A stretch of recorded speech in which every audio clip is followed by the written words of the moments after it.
هەر گۆڕانکارێک لە دۆخی سیاسی هەرێمدا پەیوەستە بە پەیوەندی نێوان پارتی دیموکراتی کوردستان و بزوتنەوەی گۆڕانەوە، چونکە لەو ڕۆژەوەی پەیوەندی ئەم دوو لایەنە لاسەنگ بووە، دۆخی هەرێمیش ئاڵۆز بووە. ئێستا خواستی هەموو لایەنەکان گەڕانەوەیە بۆ پێش 12 ئۆکتۆبەر، بەڵام هیچ کۆبوونەوە و دانووسانێکی ڕاستەوخۆ لە نێوانیاندا نییە سەرباری نێونگیریەکان بۆ ئەوەی دۆخەکە بگەڕێتەوە. یەکێک لەو بژاردانەی لە بەردەم لایەنەکاندایە ئەنجامدانی هەڵبژاردننی پێشوەختەیە، بەڵام لایەنەکان لەسەر ئەم بژاردەیەش هاوڕا نین.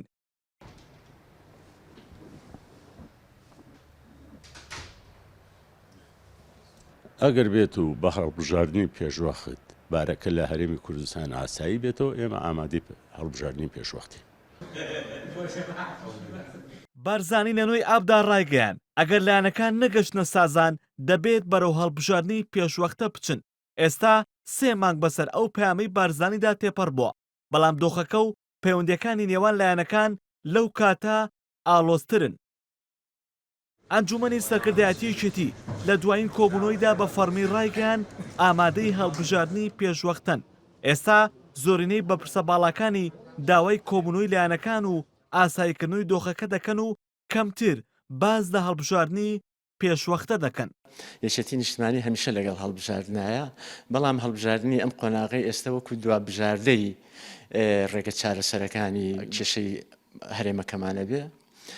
ئەویتری ئێمە هیوامان وایە کە ئەو کێشانەی کە ئەمڕۆ لە هەرێمی کوردستانە هەیە بە شێوەیەکی سیاسیانە، بە دیالۆگ، بە گفتوگۆ، بە ڕێگەی ئاشتیانە چارەسەر بکرێت. چوار لایەنەکەی هەرێم، گۆڕان و یەکێتی و یەکگرت و کۆمەڵ لەم پرسەدا وەک پرسی سەرۆکایەتی هەرێم بەیەک ئاڕاستە قسە ناکەن، چونکە سێلایەنەکەی تر یەکێتی و یەکگرت و کۆمەڵ بە هەستیاریەوە مامەڵە لەگەڵ پارتی و گۆڕان دەکەن. ئەوە تا یەکگرت و ئیسلامی دەڵێت دۆخەکە بە هەڵبژاردننی پێشوەختە ناگەڕێتەوە بۆ بارە ئاساییەکەی.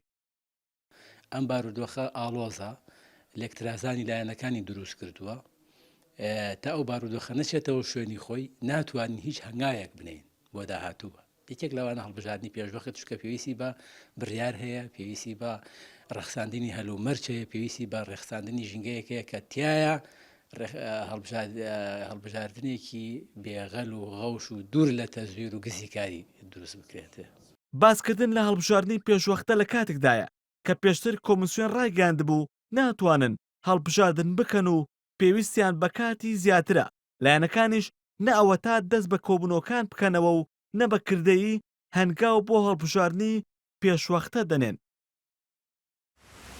ڕەنگە لایەنە سیاسەکان بە پێی وەرزەکان گەشە بە کۆبوونەوەکانیان بدەن.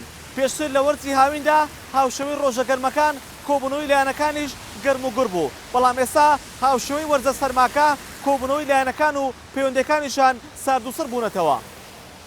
هێمن مەحموود نارتی، سلێمانی.